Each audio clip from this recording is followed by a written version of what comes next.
Who, have succeeded. And I'll tell you the big challenge, and I didn't ask, but Shilpa has asked me to allude the question.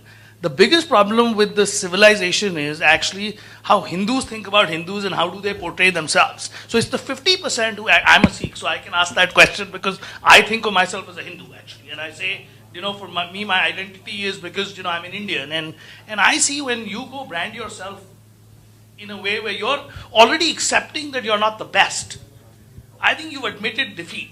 I'll tell you, look at Satya Nadella, you look at Sundar Pichai, you look at Rana Talwar. There are many Indians who've done and risen to global peaks. Tell me 5 Chinese that have risen to global peaks. Yeah. So, fair enough. The question to be asked is whether these American CEOs who are Indians, in their public display, not in with other Indians, I agree with that, whether they feel they're Indian or not, whether they've discarded that Indianness as a price to rise, and you will see that they generally have. They have also, so they are ethnically, genetically, DNA Indian, but maybe in their investment, where are they invested, where is their future, it may not be that much linked to India. I mean, I mixed with a lot of these people.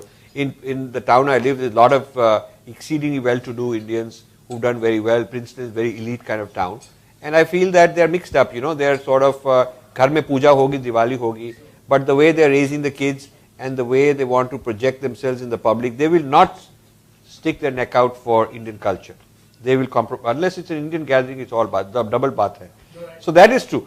Chinese are not going about it as an individual achieving success as CEO. Chinese are going about it collectively. Let me tell you this, China has built a one layer at a time strategy. So first is the back office, then value added into certain technologies and industrial products.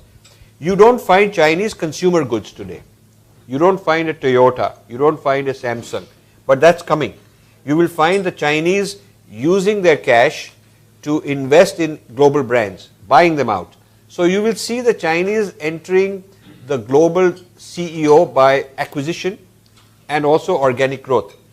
China is not only going to stop at low cost manufacturing. So it's not just that. They're actually going to go into the higher up the value chain. Higher up the value chain and consumer products.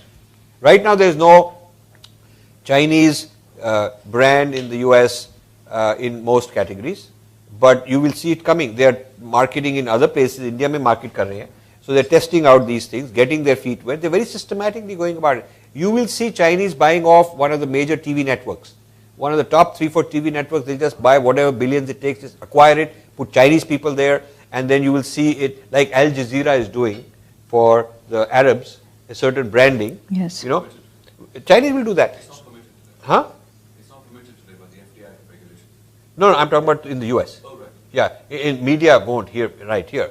But I'm saying that Chinese entry into the Western countries has now reached a place where they got so much confidence, so much cash, they will go into all. They're less interested ke 5 Chinese as individuals become CEOs. That's not their style.